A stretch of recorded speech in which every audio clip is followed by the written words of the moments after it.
Hello everyone, Simon Bard here, and welcome to my top 10 list.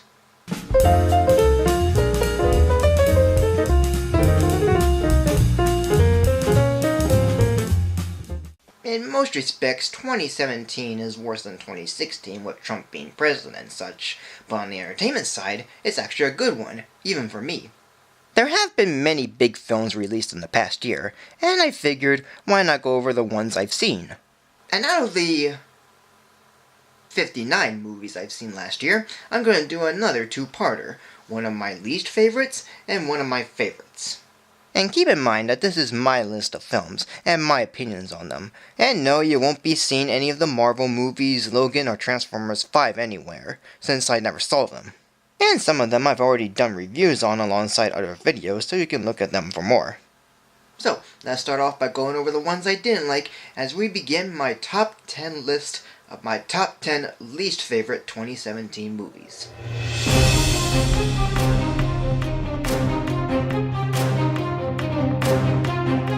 Number 10. The Circle.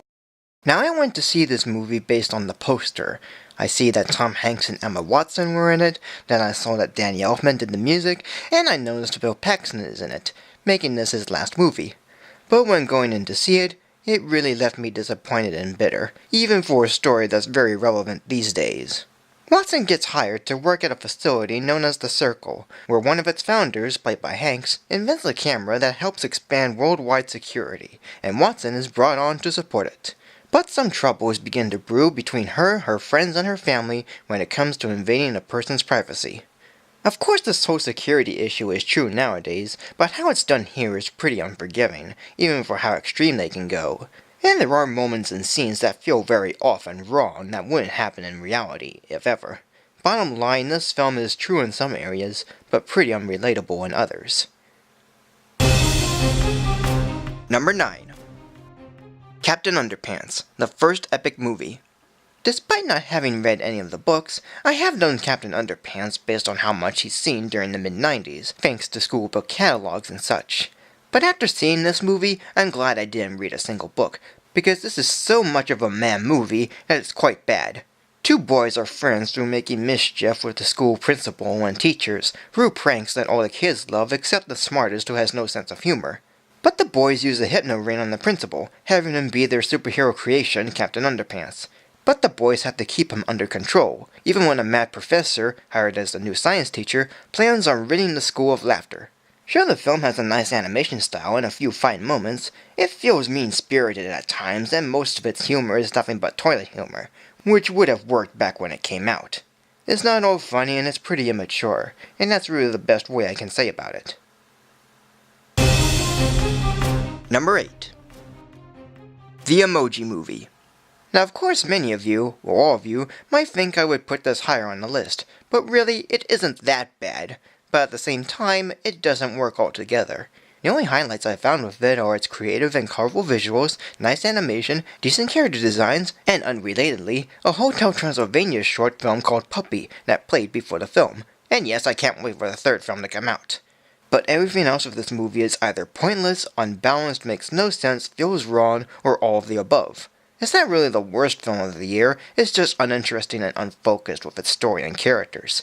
And seeing that this is the third summer film in a row from Sony to be hated by many, it's clear that something has to change. Despite having colorful animation and creative visuals, the rest of the film is kind of disgraceful. Number 7. Power Rangers. Of course I enjoyed the Power Rangers growing up until other shows came in. I liked the action, the humor, the characters, and its epic theme song. Even their first movie has a likability to it. But this reboot feels pretty dull and not worth it. All the fun that the original series had happens in the end, the characters weren't interesting, the story isn't fun, and the effects felt kind of cluttered. What would have been a fun and energized film ended up trying to be serious, but it's so unimpressive at doing it. And yes, certain scenes have no flow to them at all. The entire film is not really fun, nothing fantastic, and just not very epic. It's a film that made me like the 1991 version more, and it's one that I won't see myself watching again. Number 6. Alien Covenant. While I'm not huge into the Alien franchise and only saw 3 of its movies, this sequel to the prequel Prometheus is just very disappointing. It's made more weak and confusing with a similar setup, having little to no connection with the previous films, lame characters, lame effects, lame story, and it all being one huge mess. And with it coming from the same director who started it all, it's such a shame that he didn't do anything new or exciting with it, expanding and building more upon it. With a very weak conclusion, an odd moment here and there, and nothing very surprising at all, the continuation of Prometheus, if you would call it that, is simply boring and uninteresting. And as franchises go, this is one that really should just stop. Number 5. Ghost Story. Again, it's another movie I went in based on the poster. It's just of a ghost, but as mysterious as the poster is, the film itself is pretty boring. And yet the story itself is pretty simple. Casey Affleck plays a man who dies in a car accident and comes back as a ghost, the kind everyone on Halloween goes out as. He heads home and everything around him changes. His girlfriend moves out, a Hispanic family moves in, then a big party goes on, then the house gets demolished, a skyscraper replaces it, and so on. There doesn't seem to be much to this outside of some haunting music and a speech made by one guy at the party. But why it's so boring is because there's way too many single long shots, ranging from like 5 to 20 minutes, in an 85-minute film no less. And the more this went on, the more I didn't care. It does have 1 or 2 neat elements, but they're not worth anything for such a long and boring feature. Number 4. Cars 3. Now here's the thing, I was originally going to do a review of this alongside one of the other main reviews, but the film left me with nothing to say, because it has a similar plot to the first film. You could just as easily put the first Cars film with this to see what's similar about them. And yes, there are new additions to it, but they don't make up for such a repetitive story. Even Lightning McQueen seems to be in the same character from the first film and not much has changed.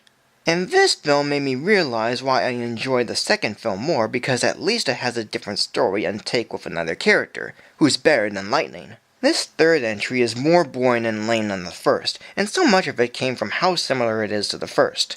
It may have some additions that differ it, but none of it matters when it feels like the same old thing. Number 3. It Comes at Night.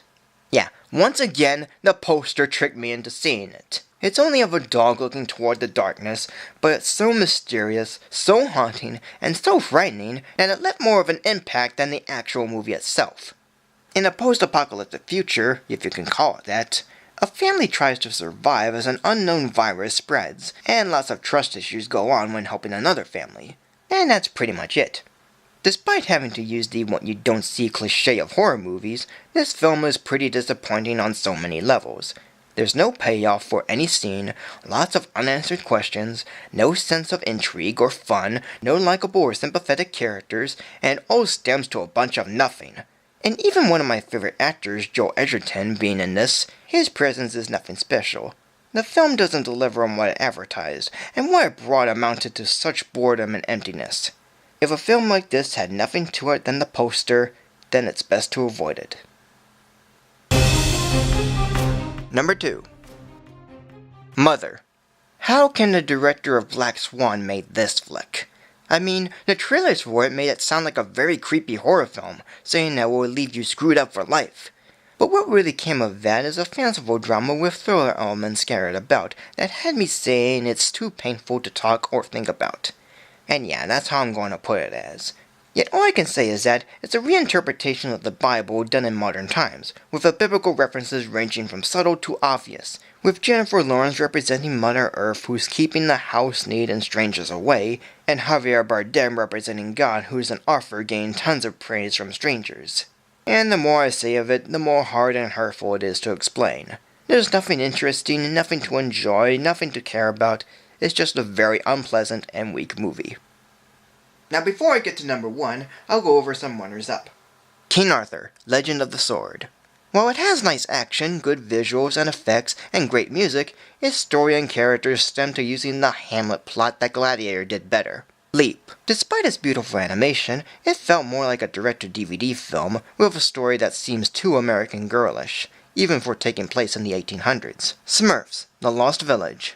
While I'm not into the Smurfs, this film has likable characters, fun animation, and a colorful feel, but it's not funny or enjoyable. The Shack.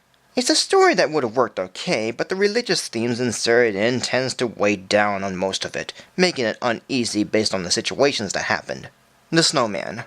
A clumsily made mystery thriller that left no surprises, has many detours, and is too complicated of a mystery to enjoy and get into. Suburbicon. A film from the Coen brothers and George Clooney that has no idea what it's saying, with two stories going back and forth with little to no connection and no huge resolution. Okay, now let's get on with the last one. And my number one least favorite 2017 movie is Friend Request.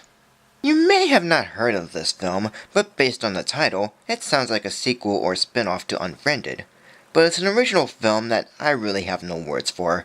It's so unpleasant, so not scary, so mean-spirited, and so cringeworthy that I know only hate. And though I thought Mother was the worst film in my opinion, this one definitely takes the cake, as it's even worse. A college girl with many Facebook friends befriends a shy girl, but unfriends her, resulting in the shy one committing suicide, only to find out that she's a witch, using her powers to kill the college girl's friends and show on Facebook, making her lose friends and be alone. And just going it over is very sickening and very painful. I can't put it any other way. I have nothing left. All I said about this is what it really is. And this is so easily my number one least favorite 2017 movie. And that is it. So thank you for joining me. Like, comment, subscribe, follow me on Facebook or Twitter, support me on Patreon, and tune in next week as I go over my favorite movies of 2017.